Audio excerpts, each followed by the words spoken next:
All right, folks. Well, finally, here she is. Meet Bonnie. And I am Clyde. This is Bonnell 775MX. It finally arrived, and this is a high-performance mountain bike designed for off-road use. It's really kind of like a electric motorbike, but effectively this looks just like a downhill mountain bike. So this thing is brand new to Australia. Like, this just came in September, and this was the very first batch sent over by Bonnell in the US. I'm just going to quickly cover off on the specs here for you, and in this video I'm also going to just show you what it was like when I first picked it up and how I assembled it all together, just my initial impressions, and in some upcoming videos I will show you what this thing is like to ride. Please subscribe.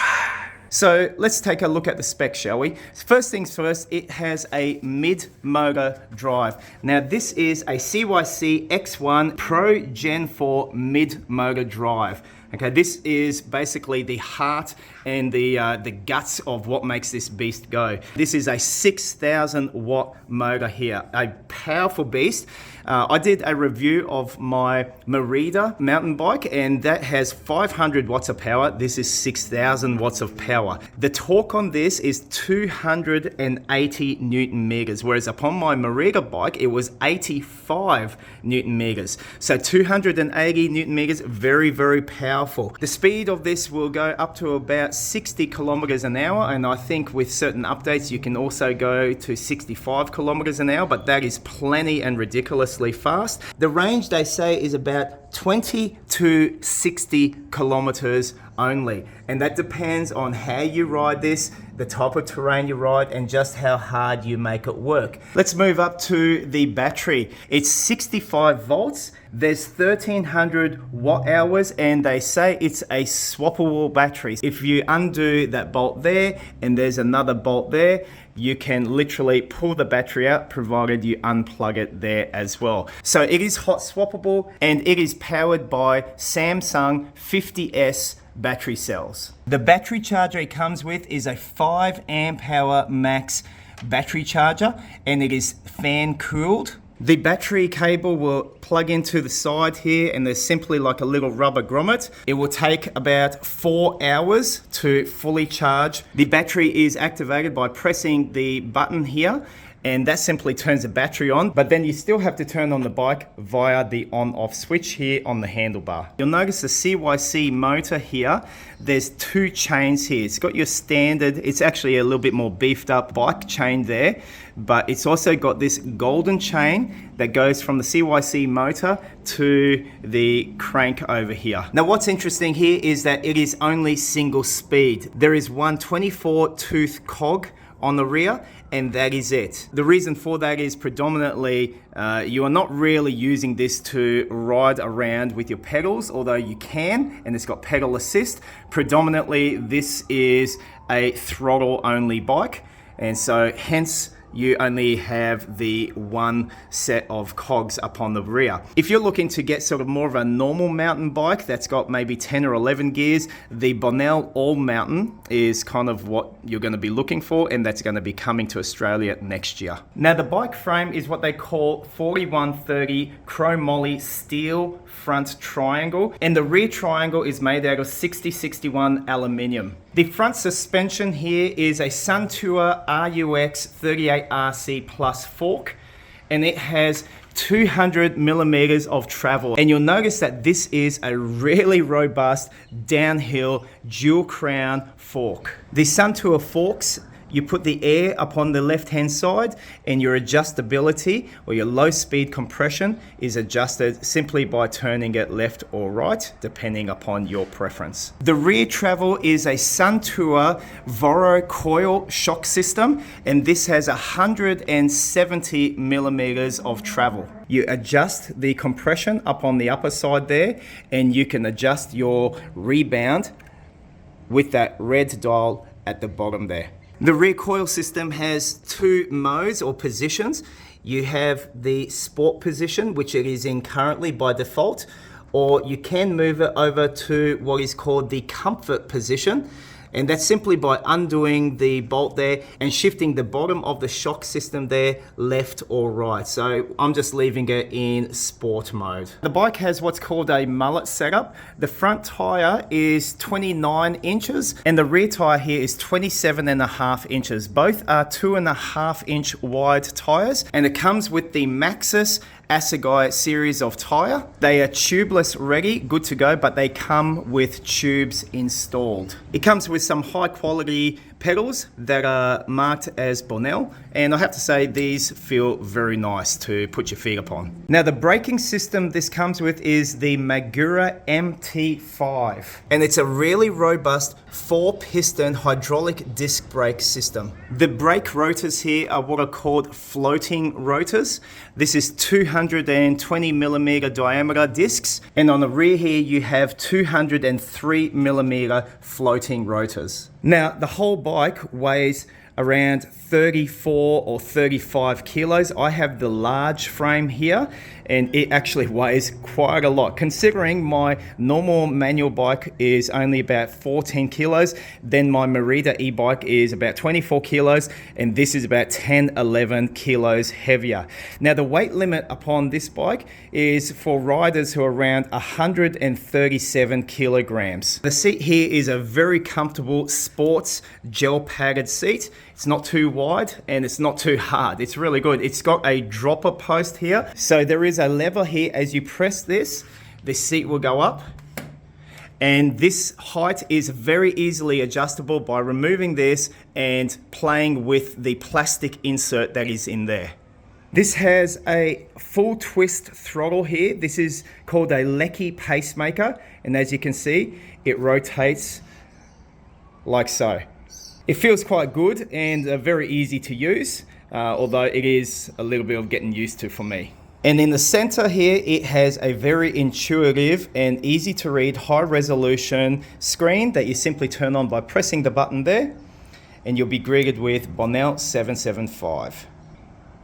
I have a password built into this, so that a password must be entered first before you can actually use the motor of this bike, and pretty much you do need the motor. And the screen is very easy to read. There's multiple different ways to view your information that you're after, and there are various different sub-menus as well that you can play around with the settings upon this bike. And that is all controlled by this up and down control button. You have the different modes in the center there, and you have your on-off switch, which is right there below. Now let me just give you my initial thoughts and impressions of this bike. Much heavier than I anticipated. I have to say 35 kilos is quite weighty. There is definitely no throwing this bike over fences like I am used to with my normal Merida e-bike. It's actually high quality. I can honestly say that the Bonnell 775 MX, it's just oozes high quality, premium quality. Like everything from the 4-piston brakes to the floating rotors to, you know, the way the battery sits up here, the CYC motor, everything about this oozes high quality. Every single nut has on their Bonnell and how many Newton meters is required in torque to tighten that up. Like every single one. It's high quality. Like that's what I can honestly say. Everything is beefed up. I mean, even this is installed. This is to protect, you know, some chain slap there. Yeah, I really like that, and it just feels and oozes high quality. One thing I don't know if I like, actually I don't like it, I did find it pretty tricky to just take this off the cover here, just to, you know, pump up this rear coil shock. I didn't really like that. I wish they had a better sort of a cap system, but that's a really minor point. The other thing that I don't like is just the position of that rebound adjustment knob. Like, I find it really kind of tricky to sort of get my fingers in there. Honestly, myself, I don't play much around with the rear shock. I set it up for me sort of once, and I might just adjust it every few months. That's just me. Other guys would be different, I guess. The other thing is the dual crown forks here, really robust. I've never had downhill forks upon my bikes, so this is pretty interesting. One thing that I do notice is that because it's got these much higher extensions up on the forks, it has a rubber protector there, and you'll notice it's got this grommet there. So it's got that on both sides. So what that does is, as you're turning it, you will see it's hitting that rubber, okay? So that's just something to be aware of. Why would that matter? Because the range of turning on this is a lot more reduced compared to, say, your normal mountain bikes over there. Okay, they actually turn a lot more tighter. On this one, it's greatly reduced. Now, obviously, it's because the speed at which you're going to be riding these will be a whole lot more faster. And so I guess the risk of it just turning suddenly to the right or left too tight an angle is reduced. Maybe that's a reason. And also just simply to protect, you know, the extended downhill fork there. So just be aware of that. Your turning radius is a lot more reduced compared to a normal mountain bike. I didn't even think about that when I got this, but I noticed the difference. I can't just do quick and tight turns upon trails or areas where I usually am used to doing, you know, a lot more tighter turns upon my riding. The other thing I'm not too sure about is I got the large here. Now I'm 176 centimeters in height. Did I make the right choice? I was going off their specs and their recommendations. Basically, I could have gotten between, you know, the medium frame or the large frame for my height. If I wanted more maneuverability, they say maybe go the medium. If I wanted more stability, go the large. I went with large because I'm not really into jumping crazy jumps, but I did want to have a bike that actually could fly a little bit faster and be stable. And so I kind of favored stability. The downside of that is I do find it harder to sort of lift up my bike initially as if I was going to jump over an obstacle, whereas with my mountain bikes over there and even my e-bike, the Merida there, I'm very used to sort of being able to jump over objects a whole lot more easily. So did I make the right call? Only time will tell. For me, it seemed that I did need to have a little bit more of a learning curve with this as I sort of went for a good ride. Definitely not as agile or maneuverable as I'm used to. So I will need to learn just how to, I guess, how to handle this better than I have been, but that will come in time. The other concern for me was just with the CYC motor and underneath. You know, what if I hit some things that I'm trying to jump over or go over? Will it damage the underside of the motor there? Now, I can say that it's tough as, like the heat sink that's there, sure, it's made out of aluminium. Maybe it would have been good if they put some sort of rubberized protection on it, but it's not there. So time will tell, you know, how much damage that's going to get from, you know, me knocking it and just going over stuff. However, there is still a good, you know, amount of height clearance there. So time will tell. The other thing I'm not sure about yet is how water resistant is the motor and the components here. I'm normally used to doing light, high pressure water cleaning with my mountain bikes and never had an issue with my Merida e-bike. How water resistant is this? I do not know yet. So I'm a little bit concerned about that. It kind of just seems a bit more open for my liking. So I think I'll probably just stick to, you know, just washing it down with a hose and just being gentle on it. On the underside here, it does have sort of this bit of a bash plate or a cover plate. It's not as enclosed as what I thought it would be. Like when you look at the Merida bike in my other video, it's sort of all fully closed up here with a really good quality rubber cover. This doesn't have that. You'll see it's got these gaps here. You know, it obviously makes it easier for all the cables to get hidden, but my point is it's not so seamless or as closed up and I guess water protected for the cabling than I thought it would be. So, you know, that's just something to be aware of. It just seems, you know, wires sort of come out a lot more than I anticipated. Not that that's an issue, but something to be aware of, and I did not realize that when I was doing my initial sort of research and homework. It comes with a really cool sort of a front wheel mudguard, and it's actually pretty rigid and a bit of flex there, but it screws on with 4 screws. I like that, but why the heck didn't they provide one for the rear? I really think they should have provided one that could be fitted on here. That would have been magic, or even down here, just to prevent as much water spray up and getting up to your underside. So that's something I don't know why they didn't supply that. Like, you know, you're paying a good amount of money for a bike like this. At the very least, they could have attached some sort of rear guard there. I'm sure they had their reasons, but something to be aware of too. Up on the rear hub of the wheel, look, you can see it is really robust. It almost looks like a rear hub drive, but it's not. I've yet to actually remove the rear wheel. I haven't done it yet. I'll do it, you know, when I have to. But it is pretty beefy there. Something that I did not really like was the through axle system.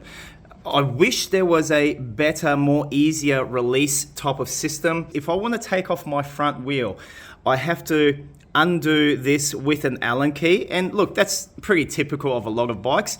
But the point is, it would have been great to have had an easy, quick release system.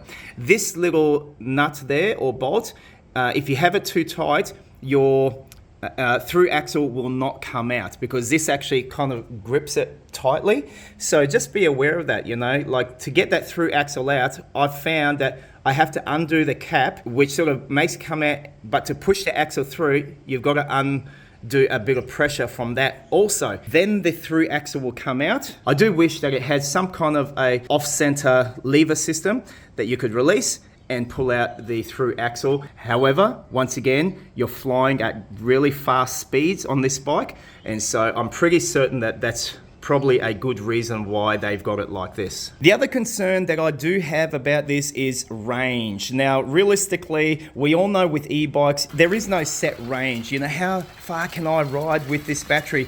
There is no rule, because it depends on so many different factors.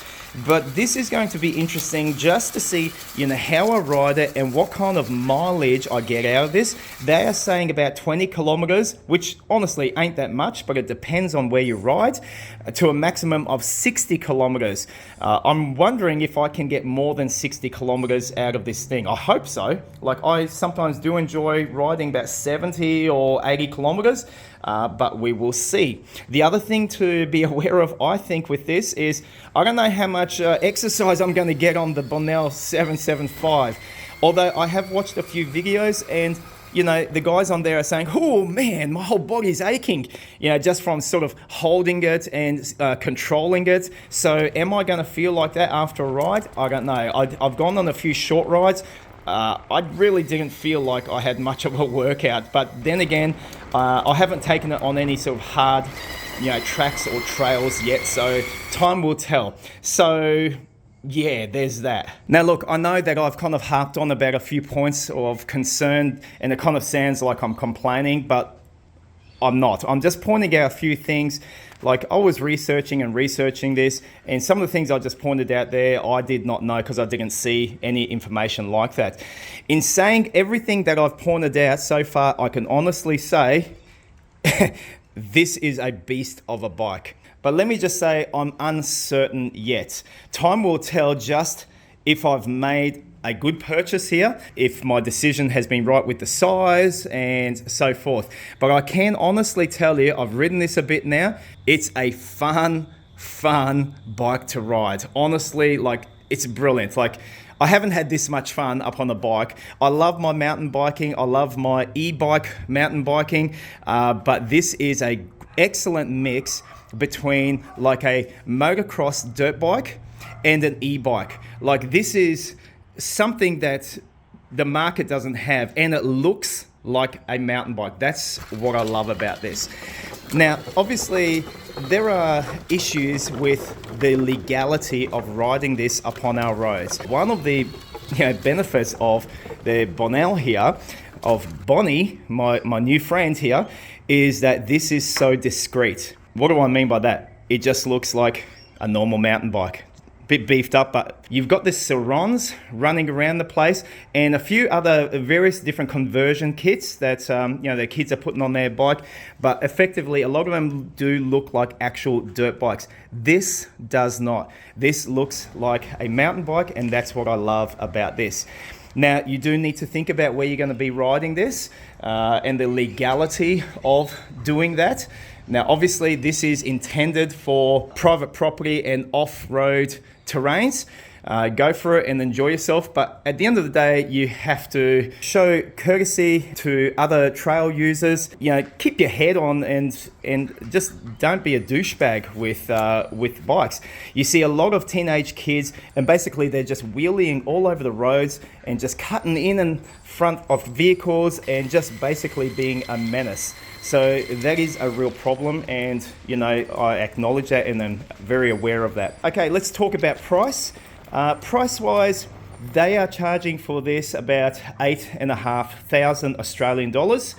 There are various different options to having it sent to you. Whether you want it sent direct to your house, you have to pay a higher delivery cost.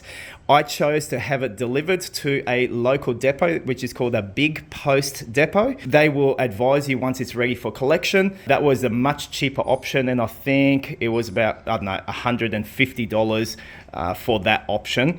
Otherwise, you're paying something like, I don't know, $350 to have it delivered to your house. So anyway, I hope you enjoyed just this bit of an overview of the specs and me jibber-jabbering about the bike. Stay tuned. I'll give some more thoughts and opinions in videos to come about this. You know, look, realistically, I am at a point where I don't know if I've made the right decision or not. Hey, that's life. I'm pretty sure that I'm going to have a lot of fun with this. That's Bonnie, and we will see what kind of mischief or adventures rather we'll be bringing to you.